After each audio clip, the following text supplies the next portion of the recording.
Oi, gente. Bom, então como o vídeo anterior, não mostrou os slides, não projetou os slides no vídeo, eu resolvi regravar então essa aula para que vocês consigam acompanhar comigo, tá? Essa aula fala sobre coluna vertebral e postura, parte 1. Como eu já expliquei, eu dividi em dois, parte 1 e parte 2, porque ficaria bastante conteúdo para uma aula só. Bom, para que a gente entenda então a biomecânica e a cinesiologia da coluna vertebral, a gente precisa relembrar um pouquinho da anatomia da coluna vertebral, tá? Então, ela é formada por 33 vértebras, 7 primeiras são cervicais, que a gente pode chamar também de coluna cervical.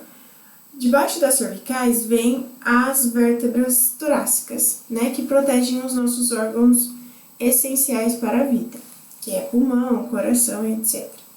Abaixo dela vem as vértebras lombares. Essas três classificações das vértebras são as que possuem maior mobilidade. As de baixo, que são as sacrais e as coquígeas, são as que são mais rígidas e que se movimentam menos, tá?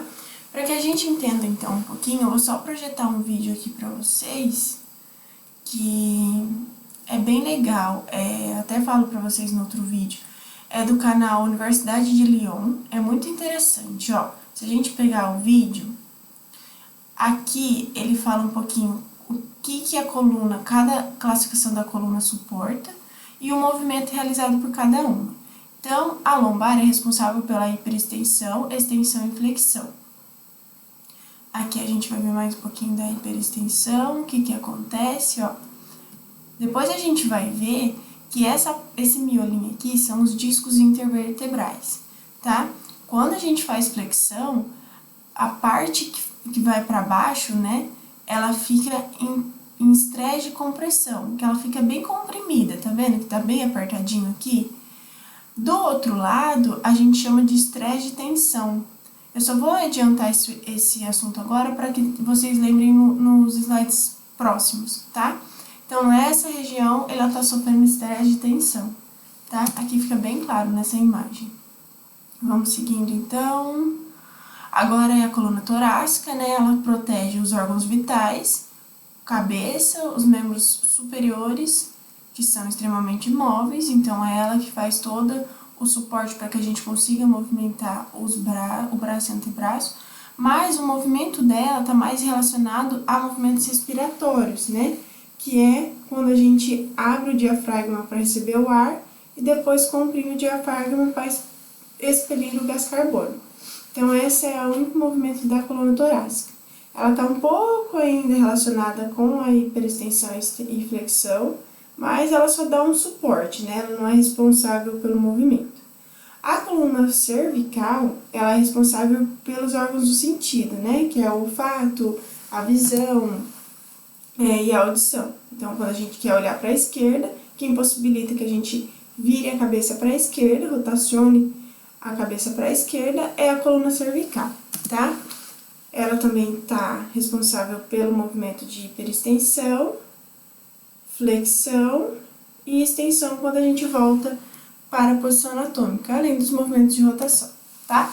Então, assim, esse vídeo é bem interessante para que vocês consigam visualizar os movimentos e entender como que funciona a mecânica do movimento, tá? E depois a gente vai falar mais um pouquinho dos discos intervertebrais. Bom, como eu falei então, das vértebras lombares para cima, as superiores das vértebras lombares são as que possuem maior mobilidade. Aqui eu quero que vocês prestem bastante atenção na diferença do diâmetro das vértebras. A primeira imagem é da cervical, a segunda da torácica e a última da lombar. O tamanho do diâmetro da lombar é muito maior em relação à cervical e à torácica. Por quê? Porque todo o nosso peso, 80% do peso, da cabeça, dos órgãos essenciais que ficam acima da lombar, são todos suportados por ela, principalmente pela L5.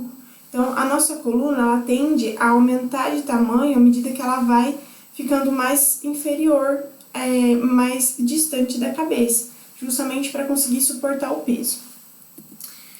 Bom, a unidade funciona... Outra questão que a gente precisa considerar é que esse formato da coluna, essa angulação da coluna, depois a gente vai ver um pouquinho sobre ela, ela também é extremamente necessária, porque a forma como a nossa coluna está desenvolvida, ela também faz com que o peso, né, a força-peso que a gente recebe quando a gente está sentado em pé ou a gente salta, né, e todo o peso vem na coluna vertebral, essa força se dissipe melhor do que se a coluna fosse uma coluna reta, tá? Então essa angulação é extremamente importante quando a gente pensa em movimento e carga e sobrecarga. Bom, seguindo então, a unidade funcional da coluna, o que é a unidade funcional? É aquilo que permite que a gente realize um movimento de flexão, extensão e hiperextensão. A unidade funcional da coluna é formada por duas vértebras adjacentes e um disco intervertebrado que fica no meio, tá? Que é um segmento móvel e mais mole, tá? São tecidos moles. A anatomia dessa articulação, dentre as de artrose que a gente estudou, ela é do tipo deslizante. Por quê? Ela não existe um movimento de abraçar, por exemplo, a cabeça do fêmur, que acontece entre a pelve e a cabeça do fêmur, que permite um movimento de flexão e extensão, né? Aqui é como se fosse dois corpos com uma almofadinha no meio que realiza deslizes para frente, para trás e para os lados, dependendo do tipo de movimento que a gente está fazendo, tá? Então, apesar de que existe ele puxa esse disco, né? Porque os corpos vertebrais estão grudados no disco, ele puxa esse disco para o lado ou para o outro, um movimento de rotação, ou para frente e para trás, um movimento de flexão e extensão, ainda assim a gente considera um movimento de deslize, tá? Porque não há um acoplamento de dois segmentos corporais, tá? Bom, esses discos, então, eles são extremamente importantes para que a gente entenda o movimento. Ele é o principal responsável pela possibilidade de movimento. Se a gente não tiver o disco intervertebral ou se ele tiver diminuído de tamanho, o nosso movimento vai ficar limitado, porque daí dois ossos vão encostar e aí a gente tem as diversas patologias que acontecem na coluna, tá? Então, os discos vertebrais, eles funcionam como amortecedores, eles são as almofadinhas da nossa coluna que recebem o impacto quando a gente está saltando ou na ginástica, que há aqueles movimentos de piruetas no ar e a queda no chão, tá? Mas ele também funciona como amortecedor quando a gente está na posição em pé ou na posição sentada. Porque na posição em pé e na posição sentada, a gente continua colocando força sobre a nossa coluna. Para ficar nessa posição, minha coluna está recebendo a força-peso da gravidade, tá? E quanto mais eu permaneço na posição, mais essa força-peso vai sendo exercida na minha coluna. Bom, o disco intervertebral, ele é responsável por 1/4 da altura da coluna. Então, se a coluna, por exemplo, tem 30 centímetros, 1/4 dessa altura está relacionado ao tamanho dos discos intervertebrais, tá? Qual é a composição do disco? Ele é composto por 90% de água e os 10% restantes são de materiais químicos que atraem a água, tá? Essa forma de composição do disco é resistente à compressão, à força de compressão, tá? Anatomicamente, então, ele possui um núcleo pulposo, que é o miolinho, que é bem molinho, e envolto por um anel fibroso, um anel de fibras, tá? Que faz com que ele fique um pouco mais enrijecido. Bom, então vamos entender como que acontece mecanicamente o movimento da coluna vertebral, tá? O anel fibroso, ele une os dois corpos vertebrais. Então, ele gruda no corpo vertebral de cima, que é esse quadradinho em cima, a vértebra, e na vértebra de baixo. Então, ele une as duas vértebras, tá? Não deixa que elas escapem uma da outra. E esse anel fibroso, ele é resistente à força de compressão que o núcleo pulposo acaba recebendo, tá? Por quê? Se o núcleo pulposo é a parte mole da coluna vertebral, quando a gente esmaga ele, por exemplo, quando a gente está em pé, a gente está fazendo força para baixo, né? Se a gente está fazendo força para baixo, a gente está esmagando esse anel que é molinho, como se fosse uma bexiga cheia de água no meio aqui da minha mão. Então, se eu estou fazendo força para baixo, eu vou esmagar a bexiga, tá? Então, eu estou fazendo uma força de compressão, certo? Então, ele mantém os corpos vertebrais unidos contra essa resistência da força de compressão do núcleo pulposo. Ele não deixa que a coluna se separe uma da outra, tá? Já o núcleo pulposo, ele tem uma função essencial para o disco e para o movimento, tá? Todo núcleo ele precisa se alimentar, certo? Depois a gente vai ver que até os 8 anos esse núcleo se alimenta através de nutrientes que chega da corrente sanguínea, porque até os 8 anos passa corrente sanguínea no núcleo. Após essa idade, a gente começa um processo de transição que a gente vai alimentar o disco por meio de trocas entre absorção de água e absorção de eletrolitos, né? Que são o sódio e o potássio, tá? Então, como que acontece? Quando, por exemplo, eu estou na posição em pé, né? Eu estava dormindo, eu acordei e fiquei na posição em pé. Quando eu passo a realizar uma força de compressão nesse núcleo, ele passa a perder essa água, porque lembra que ele tem 90% de água? Então, ele passa a jogar essa água para fora do núcleo. E como que ele faz isso? Ele passa a absorver sódio e potássio. Então, quando entra sódio e potássio, ele joga a água para fora, até que ele encontre um equilíbrio entre a pressão interna do núcleo e a pressão externa do núcleo. Quando acontece esse equilíbrio entre as duas pressões, para esse mecanismo de troca entre a absorção de sódio e potássio e a perca de água, tá?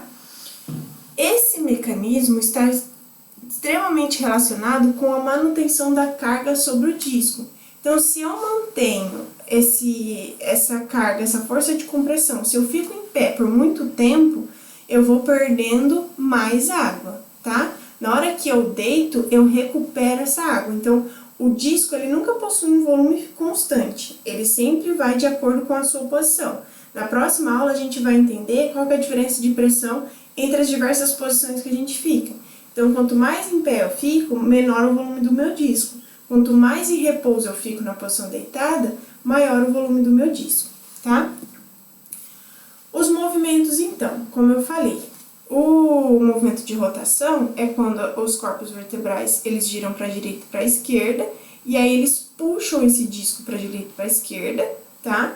E aí a gente chama de estresse de cisalhamento, que é justamente quando dois corpos que estão unidos por algum material, eles fazem movimentos contrários e acabam sofrendo esse estresse de cisalhamento que a gente chama, essa força de pressão ao contrário, tá? Em relação à flexão e extensão, como eu mostrei no vídeo, a parte onde a gente realiza o movimento, então quando eu faço o movimento de extensão, a região posterior da minha coluna, da vértebra, está sofrendo força de compressão, ela está sendo comprimida. A minha região anterior, ela está sofrendo uma força de tensão, então ela está abrindo, né? Eu estou puxando ela para que eu consiga fazer o movimento para trás. Quando eu faço o movimento de flexão, essa força é ao contrário, então a parte anterior está sofrendo força de compressão e a parte posterior está sofrendo força de tensão, tá? Curiosidade. Vocês sabiam que os astronautas, pelo fato deles ficarem muito tempo longe da força da gravidade, eles aumentam 5 centímetros de altura? Por quê? Se eles não recebem a força de compressão que eu expliquei, o disco ele vai aumentando de volume, vai absorvendo água, absorvendo água, absorvendo água, e a coluna, lembra? A coluna, 1/4 da altura dela vem em relação ao volume do disco. Então, quando esse volume do disco incha, quando essa bexiguinha enche de água, aí eles acabam aumentando de altura, tá? Mas isso também é importante, que é a outra figura que eu coloco no slide para vocês, que a gente pense assim. Então, na posição deitada, quanto mais em repouso eu fico, quanto mais longe da força da gravidade eu fico, mais meu disco vai absorvendo água até ele ficar cheio de água, né? Então, se eu aumentar o volume desse disco, eu vou aumentar a minha altura, mas, consequentemente, a minha coluna vai ficar enrijecida. Por isso que quando a gente acorda de manhã, a gente se sente mais enrijecido mesmo, mais enferrujado, vamos dizer assim. A gente não consegue realizar o movimento com tanta facilidade. E à medida que a gente vai fazendo as atividades do dia, a gente vai aquecendo e consegue fazer as coisas, realizar os movimentos de uma forma mais fácil. É justamente porque a hora que a gente deita, né, o nosso volume aumenta de água e aí nossa coluna fica enrijecida. À medida que a gente fica em pé ou sentado, a força de compressão da gravidade atua e essa água vai saindo e nossa coluna vai voltando à anatomia correta, tá? Pensando na nossa profissão de educação física, e muitas vezes a gente vai passar um treinamento de manhã, para o nosso aluno é importante sempre o aquecimento. Em qualquer momento do dia é importante o aquecimento, mas realizar exercícios na parte da manhã é muito importante que haja um aquecimento, seria quase que a parte principal da aula. Porque se você não fizer o aquecimento correto, você pode causar uma lesão na coluna do seu aluno, justamente pelo fato dela ainda estar bem enrijecida devido ao volume e à altura do disco vertebral, tá?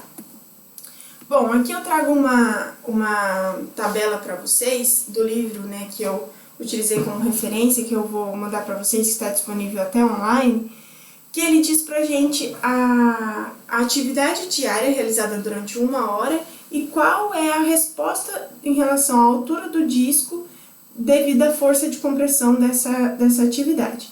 Então, por exemplo, quando a gente fica em pé durante 1 hora, o nosso disco vertebral ele diminui 7,4 milímetros, tá? Porque ele vai perdendo essa água e absorvendo sal de potássio.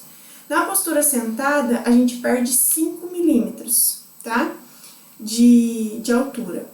Quando a gente caminha por 1 hora, a gente perde 7,9 milímetros de volume do disco. Quando a gente anda de bicicleta por 1 hora, perde 3,7 milímetros. E ficar na posição deitada por 1 hora, a gente ganha 0,4 milímetros. Então, quanto mais tempo eu permaneço deitada, mais o meu disco vai aumentar de volume. Bom, uma pesquisa também sobre o encolhimento vertebral conseguiu identificar que corridas de intensidade moderada registraram uma diminuição de 6,3% na altura dos discos, principalmente das regiões torácicas e lombares. Isso também está relacionado às nossas condições de treino. Tá? Se a gente for pegar, por exemplo, uma pessoa mais idosa para fazer um treino de corrida, a gente precisa considerar isso, porque geralmente as pessoas idosas, depois a gente vai ver que há uma diminuição do fluido do disco, tá? Devido a fatores de envelhecimento mesmo, né? E aí, quando há essa diminuição já do fluido do disco, quando a gente faz uma corrida intensa, ele diminui 6,3%, então há uma maior ainda preocupação em relação ao tipo de atividade e o tempo de corrida que a gente vai passar para esse nosso aluno, se ele tiver uma lesão na coluna ou se ele for uma pessoa idosa, tá? Bom, fatores que afetam a saúde do disco. O suprimento do disco é um fator que afeta, então como eu falei, até os 8 anos de idade, esse disco ele recebe nutrientes por meio da corrente sanguínea. Após os 8 anos de idade, os nutrientes chegam a partir desse mecanismo da perda de água e absorção de sal de potássio, tá? Quando a gente passa numa posição muito tempo na postura em pé, ou numa postura em que o disco recebe essa força de compressão, esse mecanismo para de atuar. Por isso que ficar em pé por horas, e quando a gente vai atuar dentro da ginástica laboral, esse é o principal fator que a gente precisa considerar. Porque aquela pessoa, às vezes, fica trabalhando na indústria por horas em pé, né? Ou por horas na posição sentada. Então, esse disco intervertebral já parou de receber nutriente há tempos, né? Então, se ele para de receber nutrientes, ele passa a ficar doente. É como se fosse a gente, quando a gente para de comer, a gente fica doente, a gente fica mais fraco, imunidade baixa, etc. O disco é a mesma coisa, ele precisa receber esses nutrientes. Então, quanto mais tempo eu fico em pé, menor é a saúde do meu disco. E quando vocês forem trabalhar na ginástica laboral, também levem isso em consideração, tá? Bom, outro fator que afeta a saúde do disco, lesão e envelhecimento. Como eu falei para vocês, a lesão e o envelhecimento reduz a capacidade de absorção de água. Se você não tem uma boa capacidade de absorção de água, você para de nutrir esse disco e como é o fator primeiro, lá o primeiro fator, a saúde do disco está diretamente relacionada com a nutrição desse disco, né? E outra questão também em relação à lesão e envelhecimento é a redução da capacidade de absorção de impacto, né? Então, o que tem a ver o primeiro fator com o segundo fator? Se eu paro de nutrir esse disco e eu paro de ter uma maior capacidade de absorção de impacto, porque ele vai estar menor, vai estar com fluido menor, vai estar mais doente, e aí quando eu faço uma força de compressão nele, ele vai ter menos capacidade de dissipar esse impacto e eu posso lesionar ainda mais, tá? Outra questão também, o fator envelhecimento, ele diminui a partir da segunda década de vida, o fluido, né, diminui o volume do disco, o fluido de água ali, em cerca de 35%, tá? Isso também vai acarretar em consequências em relação à absorção de impacto e a nutrição do disco, que a gente já falou, tá? E também o fator envelhecimento, por fim, ele está relacionado à posição corcunda que a gente fica. Por quê? Se eu tenho um fluido diminuído, né? Ou a quantidade de fluido dentro do disco está diminuída.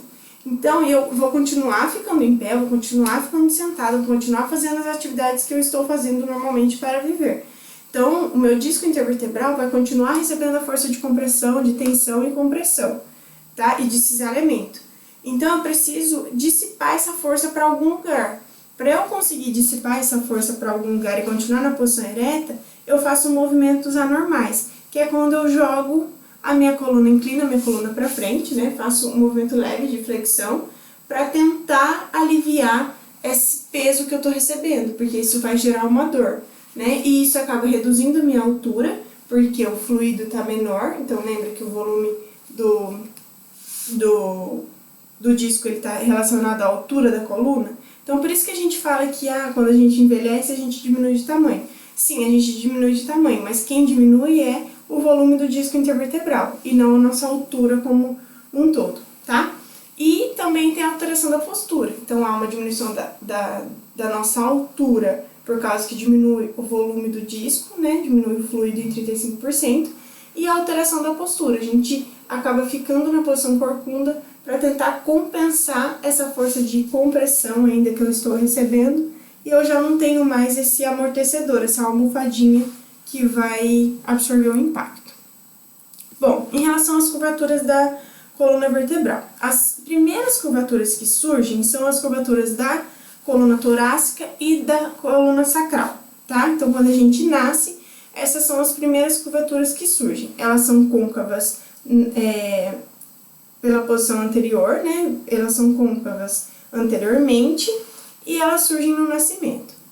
As secundárias que surgem são a coluna a curvatura da coluna cervical e a curvatura da coluna lombar, tá? E elas passam a serem anguladas depois que o bebezinho fica na posição sentada ou ele começa a andar, tá? Porque daí é como se fosse uma força de compressão que começa a atuar, né, quando a gente senta e quando a gente fica em pé, e os nossos ossos, eles vão se modular a partir da força que ele está recebendo.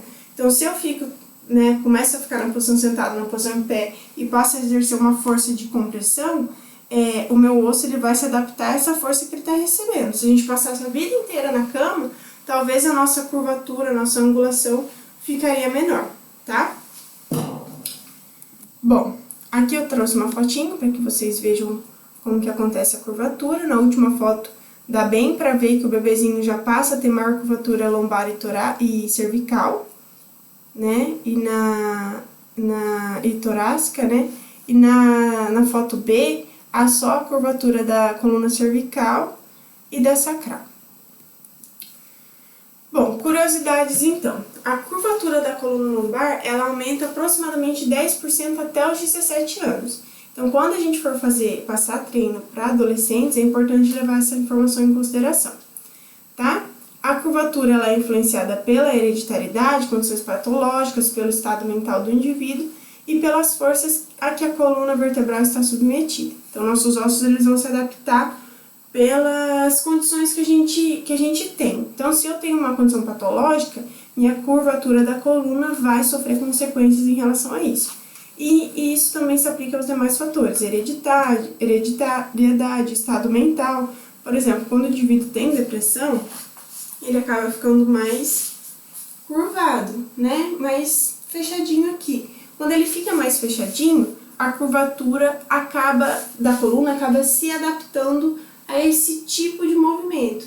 Então, quando ele volta para um estado de mental positivo, ele, consequentemente, abre a caixa torácica, Porque quanto mais ele ficar nessa posição, mais ele volta a se adaptar a ficar nessa posição. Porém, é uma adaptação bem demorada, tá? E por fim, mecanicamente, as curvaturas permitem que a coluna vertebral absorva mais impacto, sem lesão do que se ela fosse reta, que eu já falei pra vocês, tá? Aqui é só uma fotinho de um bebezinho de 3 anos, que ele ainda tá com a coluna bem retinha. Então, por mais que ele já esteja andando, como parece na foto, já senta provavelmente, não, a curvatura vai acontecendo ao longo do tempo, tá? Bom, em relação às patologias, como eu falei, por que acontecem as patologias? Quanto mais, por exemplo, quanto mais a pessoa com depressão fica nessa posição, quanto mais ela flexiona e fica nessa posição, mais os nossos ossos vão se adaptar. Isso acontece em relação a qualquer parte do corpo, né? Nossos ossos sempre respondem às direções e forças que a gente aplica sobre ele. Então, agora a gente vai ver cada tipo de patologia da coluna vertebral que são responsáveis pelas modificações que os ossos se adaptam dependendo do estímulo que a gente dá para eles, né? Então, a gente tem a hiperlordose, hipercifose e a escoliose.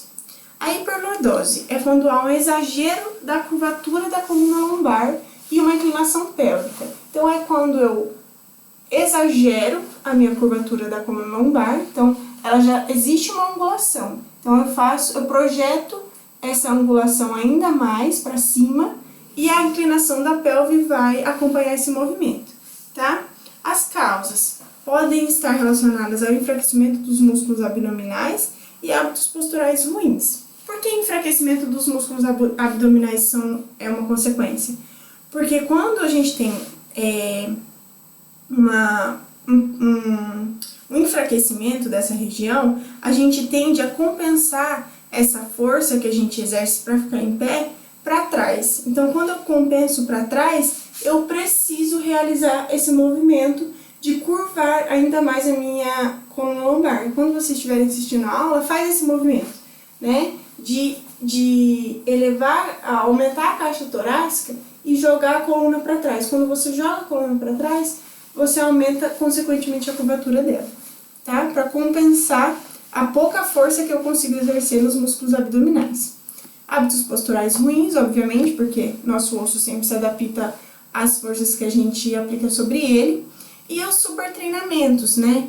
Por exemplo, na patinação artística, na ginástica artística, patinação artística, arremesso de peso e no nado borboleta são movimentos que os atletas fazem repetidamente. E quando a gente faz esse movimento muito repetido, porque eles treinam demais, e pensando nos futuros locais de atuação de vocês, como por exemplo as escolinhas específicas de modalidade, vocês precisam tomar cuidado com isso, tá? E sempre intercalar treinos e levar em consideração que a curvatura ela se modifica até os 17 anos de idade. Então, se você exercer muito treinamento, muito movimento repetitivo de curvatura da lombar, você pode adaptar essa coluna a ficar na posição de hiperlordose e causar essa patologia para o seu aluno, tá? Principalmente nesses esportes. Em relação à obesidade, a obesidade também é um fator que pode causar hiperlordose, justamente para o contrapeso, balancear esse contrapeso, né? Como a gente tem maior quantidade de gordura na região abdominal, eu preciso contrabalancear esse peso da barriga, ou mesmo grávidas, né? Grávidas também pode ser que tenham hiperlordose pelo período ali do final da gestação, para contrabalancear esse peso que está recebendo na parte abdominal e também porque há um enfraquecimento dos músculos abdominais, geralmente na pessoa obesa. O aumento da angulação da lombar também é maior durante a corrida, tá? Do que na caminhada, um aspecto a ser considerado durante o treinamento, quando vocês forem trabalhar com um grupo de corrida e etc. Em relação à hipercifose, a hipercifose é um aumento da curvatura da coluna torácica, tá? Então, quando a gente tem um exagero da curvatura aqui na região da coluna torácica, tá? Há um aumento um acometimento de 8% da população geral, e as causas são a anomalia congênita, que é alguma coisa do próprio indivíduo, algumas patologias como a osteoporose e a doença de Schirmer. A doença de Schirmer, eu trouxe algumas fotinhos para vocês. É quando há como se a gente ficasse na posição de tartaruga mesmo, né? aumenta muito a curvatura da coluna torácica e isso até atrapalha o indivíduo nas atividades diárias, né? Então, aqui eu trouxe uma fotinho. A segunda foto é quando houve uma correção a partir de cirurgia, né? Então, na figura A e B, a gente tem a foto do paciente ainda com a patologia e na figura E e F com a correção por meio de cirurgia, né? E a C e D, G e H são fotos radiográficas. A gente vê que é possível corrigir muito bem a curvatura da coluna por meio de cirurgia, tá? Mas a cirurgia é só em casos graves. Bom, essa doença ela se desenvolve entre os 10 e 16 anos, tá?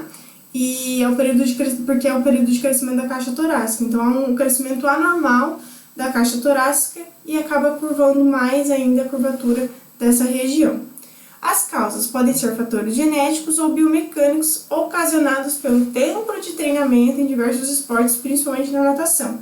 Então, assim como a hiperlordose, a hipercifose também é responsável, o treinamento mal realizado também pode ser uma consequência da hipercifose, tá?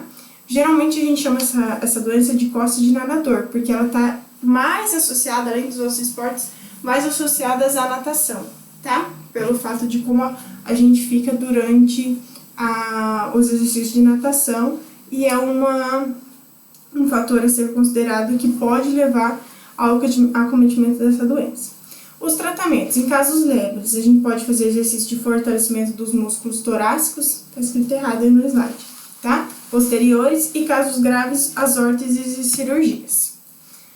Bom, aqui a gente vai falar da escoliose, tá? Os tipos, eu tenho a escoliose estrutural e não estrutural. A estrutural é aquela não flexível, porque ela persiste mesmo com a correção da flexão lateral. Então, a escoliose é quando há um desvio postural, né? Então, a coluna ela é retinha no plano frontal, né? Quando a gente faz a visão do plano frontal da coluna, ela é reta, certo? Quando há um desvio postural para a direita, para a esquerda, tanto da coluna torácica ou da lombar, a gente chama essa patologia de escoliose, tá? A estrutural não flexível, porque se eu tenho uma curvatura e faço um movimento de flexão, que nem nessa foto aqui, ó, eu faço um movimento de flexão lateral, eu posso corrigir a escoliose. Se eu consigo corrigir, ela é chamada de não estrutural. Se eu não consigo corrigir, ela é mais rígida e a gente chama ela de estrutural, tá? Aqui tem umas fotinhos para vocês. Ela pode ser do tipo curvatura em C, que é quando pode ser para a direita ou para a esquerda, principalmente relacionado à coluna torácica, desvio na coluna torácica, ou a curvatura em S, quando há um desvio da coluna torácica e um desvio da coluna lombar. Tá. A escoliose, então, as causas da escoliose do tipo estrutural. Elas podem ser congênitas ou relacionadas a algum tipo de câncer. Já as causas da não estrutural, ela está relacionada com o comprimento do membro inferior. Então, aqueles indivíduos que têm uma perna maior que a outra também pode acarretar na escoliose, justamente pelo fato dos ossos se adaptarem às forças que a gente exerce sobre ele. Então, quando eu estou exercendo a força de elevar uma perna e a outra ficar mais baixa, o meu osso vai se adaptar a isso. Então, eu vou curvar minha coluna para se adaptar a essa força que eu estou recebendo, tá? Em relação a alguns hábitos que a gente faz no dia a dia, por exemplo, carregar livre com o braço só, a gente acaba prendendo o corpo para o lado contrário para equilibrar o peso, né? Mesma coisa com bolsas pesadas. Quando a gente utiliza a mochila de um braço só, que muitas vezes a gente faz isso, a gente também equilibra o peso para o lado contrário e pode acarretar na escoliose. Só que 70% das causas da escoliose ainda são desconhecidas, que a gente chama de idiopáticas, tá? Bom, nos casos leves, o tratamento ele se corrige por si só, à medida que o indivíduo vai crescendo, vai amadurecendo a coluna, a escoliose vai se ajustando, né? Mas também pode ser aplicados alongamentos e exercícios de fortalecimento, tá? Casos graves, só por meio de órteses e cirurgia. Bom, próxima aula a gente vai falar sobre os movimentos da curvatura, os movimentos da coluna vertebral, né? E como que isso acontece, a unidade funcional. A gente vai falar dos músculos da coluna e as cargas que atuam sobre a coluna, carga sobre carga. Tá bom, gente? Então, a gente se encontra na próxima segunda ou na próxima quinta. Beijo, boa aula, bons estudos!